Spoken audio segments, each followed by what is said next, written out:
আসসালামু আলাইকুম সবাইকে। কি অবস্থা সবার, কেমন আছেন সবাই? আশা করি সবাই ভালো আছেন। যেহেতু রমজান মাস চলে আসছে, ওই কারণে কাজের ব্যস্ততা একটু বেড়ে গেছে। কবুতর গুলা ঠিকভাবে যত্ন নিতে পারতাছি না। তো হঠাৎ ছাদে উঠলাম, ওইটা দেখলাম যে আমার জাগ কবুতরটার ময়না জাগ পায়ে সুতা পেঁচাইয়া কবুতরটার একটা আঙ্গুল পুরা কালো হয়ে গেছে, এদিক দিয়ে কাইটা গেছে গা। তারপরে এটি ছুটে দিলাম। মানে কবুতর ওরকম যত্ন নিতে পারতাছি না কাজের ব্যস্ততার কারণে। অনেকদিন পর আসলাম, ছাদের অবস্থা খারাপ হয়ে গেছে, এই কবুতর গুলা ছাড়ি।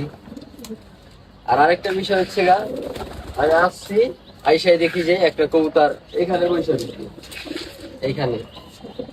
তো আমার দেখে কবুতরটা উড়াল দিলে, উড়াল দিয়ে আমার এদিকে চলে গেল না।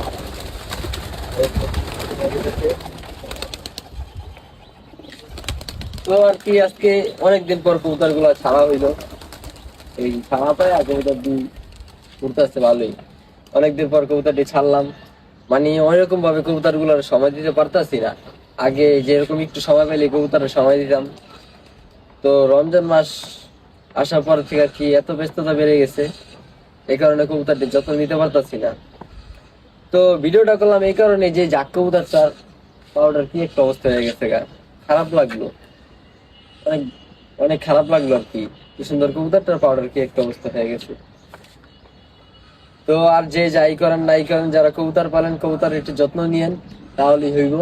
আর কবুতর গুলো উঠতেছে একটু দেখাই। ওই যে দেখেন কবুতর গুলা আস্তে আস্তে উপরে উঠতেছে, ওই যে। তো আজকের মতো এখানে শেষ। সবাই ভালো থাকবেন, সুস্থ থাকবেন, আল্লাহ হাফেজ। আর 30টা রোজা রাখার চেষ্টা করবেন। আল্লাহ হাফেজ।